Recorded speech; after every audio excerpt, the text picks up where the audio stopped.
Thank you very much. Good afternoon. Thank you.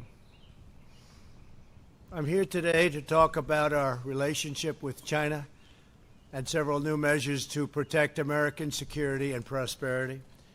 China's pattern of misconduct is well known. For decades, they've ripped off the United States like no one has ever done before. Hundreds of billions of dollars a year were lost dealing with China, especially over the years during the prior administration. China raided our factories, offshored our jobs, gutted our industries, stole our intellectual property, and violated their commitments under the World Trade Organization. To make matters worse, they are considered a developing nation, getting all sorts of benefits that others, including the United States, are not entitled to. But I have never solely blamed China for this. They were able to get away with the theft like no one was able to get away with before because of past politicians and, frankly, past presidents. But unlike those who came before, my administration negotiated and fought for what was right. It's called fair and reciprocal treatment. China has also unlawfully claimed territory in the Pacific Ocean, threatening freedom of navigation and international trade. And they broke their word to the world on ensuring the autonomy of Hong Kong. The United States wants an open and constructive relationship with China, but achieving that relationship requires us to vigorously defend our national interests. The Chinese government has continually violated its promises to us and so many other nations. These plain facts cannot be overlooked or swept aside. The world is now suffering as a result of the malfeasance of the Chinese government. China's cover-up of the Wuhan virus allowed the disease to spread all over the world, instigating a global pandemic that has cost more than 100,000 American lives and over 1 million lives worldwide. Chinese officials ignored their reporting obligations to the World Health Organization and pressured the World Health Organization to mislead the world when the virus was first discovered by Chinese authorities. Countless lives have been taken and profound economic hardship has been inflicted all around the globe. They strongly recommended against me doing the early ban from China, but I did it anyway and was proven to be 100% correct. China has total control over the World Health Organization, despite only paying $40 million per year compared to what the United States has been paying, which is approximately $450 million a year. We have detailed the reforms that it must make and engage with them directly, but they have refused to act. Because they have failed to make the requested and greatly needed reforms, we will be today terminating our relationship with the World Health Organization and redirecting those funds to other worldwide and deserving urgent global public health needs. The world needs answers from China on the virus. We must have transparency. Why is it that China shut off infected people from Wuhan to all other parts of China? It went nowhere else. It didn't go to Beijing. It went nowhere else. But they allowed them to freely travel throughout the world, including Europe and the United States. The death and destruction caused by this is incalculable. We must have answers not only for us, but for the rest of the world. This pandemic has underscored the crucial importance of building up America's economic independence, reshoring our critical supply chains, and protecting America's scientific and technological advances.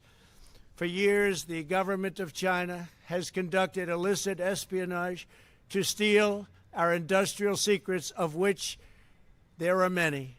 Today, I will issue a proclamation to better secure our nation's vital university research and to suspend the entry of certain foreign nationals from China who we have identified as potential security risks.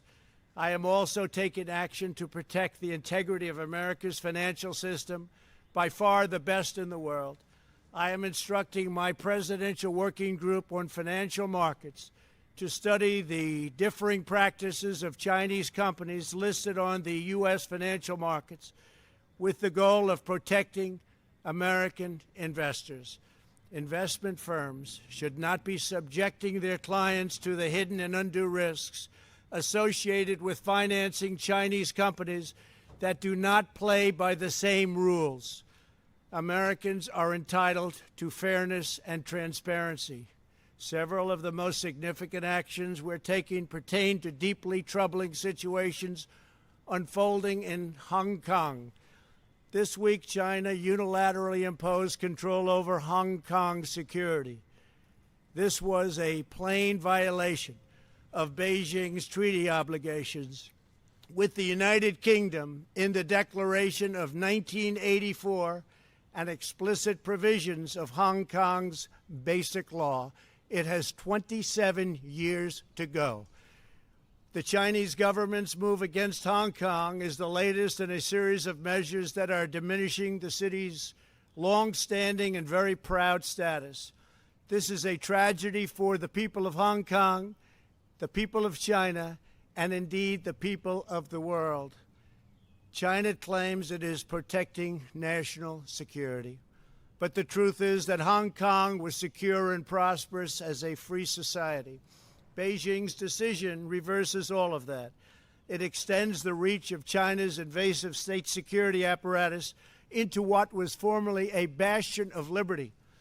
China's latest incursion, along with other recent developments that degraded the territory's freedoms, makes clear that Hong Kong is no longer sufficiently autonomous to warrant the special treatment that we have afforded the territory since the handover.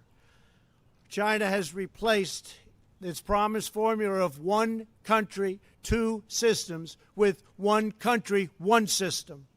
Therefore, I am directing my administration to begin the process of eliminating policy exemptions that give Hong Kong different and special treatment.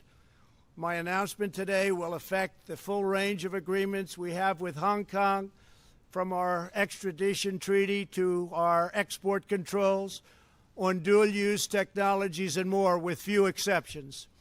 We will be revising the State Department's travel advisory for Hong Kong to reflect the increased danger of surveillance and punishment by the Chinese state security apparatus.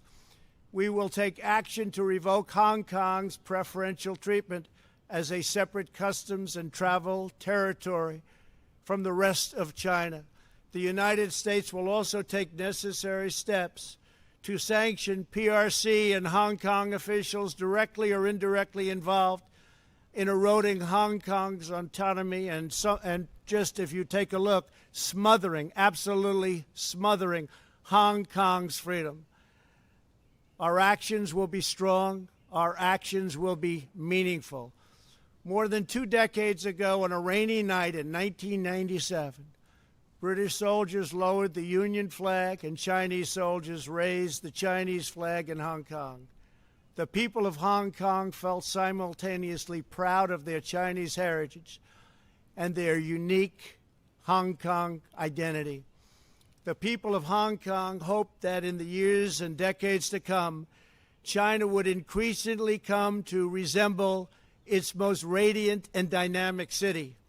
The rest of the world was electrified by a sense of optimism that Hong Kong was a glimpse into China's future, not that Hong Kong would grow into a reflection of China's past. In every decision, I will continue to proudly defend and protect the workers, families, and citizens of the United States of America. Thank you very much. Thank you.